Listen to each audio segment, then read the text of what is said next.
And welcome back as we're continuing our journey through the book of Acts. Today we're still in chapter 12 and the story is just getting better and better as we see that outward persecution is happening not only within the religious elite but now the outside world. Peter, one of the leaders of the church, is arrested and he finds complete peace and was able to fall asleep. What kind of gets to me is that an angel showed up in his cell, and even the brightness of the angel that shone in the whole entire jail cell didn't wake up Peter. That's how deep of a peace and a calm that he must have been. That the angel was able to get him out of the prison, and we're going to pick up our story, and we're going to read a portion of scripture, pull out a timeless truth, and we're going to start in verse 12.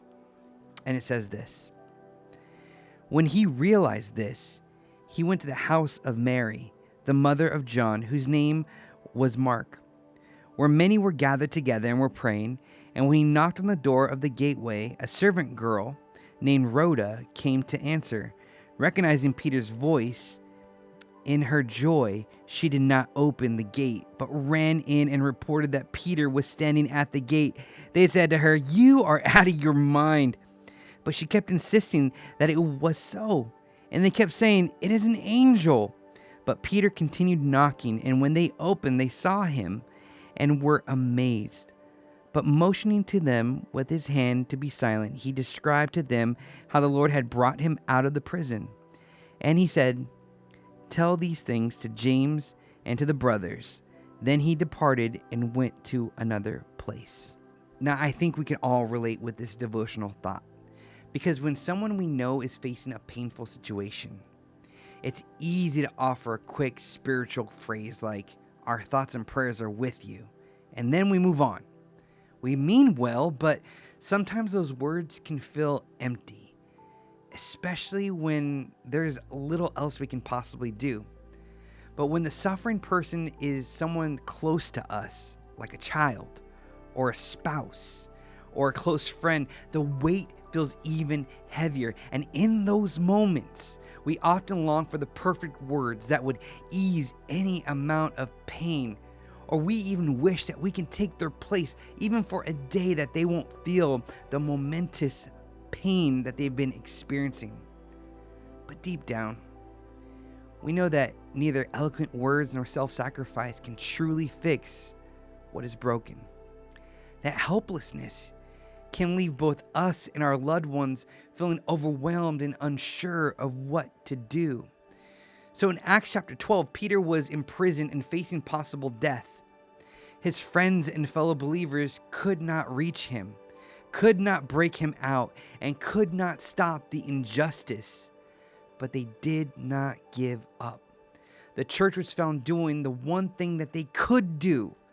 They were earnestly praying. Their prayers were not just a last resort or a weak gesture. They were an act of faith and love. When we are confronted with the pain of those we love and feel helpless to change their circumstances, we can follow the church's example. Prayer is not a small thing. It is not a passive response. It is one of the most powerful ways we can stand with someone. In moments when we cannot fix, we cannot rescue, or even find the right words, we can still pray. And that may be the very thing that God brings to rescue them in ways that we can never even imagine. And so, church, I want to encourage you today. Who's that one person in your life that is facing a huge challenge, a momentous challenge? Maybe there's a marriage on the rocks. Maybe there's a kid with an illness. Maybe there's someone that you love and respect that is facing some hardship in some way. And even though you wish you had the money to pay them, to get them out of debt or to get them out of their bind, maybe you wish that you could have that counseling skill that you can help bring healing to that marriage, or you can help that kid who has trauma. Maybe you wish you could be the hero, but you are not. The best thing you can do right now is pray. Bring them before this amazing God who desires to do such an amazing work, not only in their life, but in your life as well. To stand in the gap as an intercessor. Pray for them. Pray for them, especially if you don't know how do I pray for them? Pray for them as if you were in that situation. What would you want prayed for you?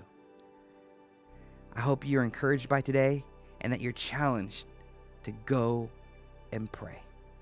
God bless.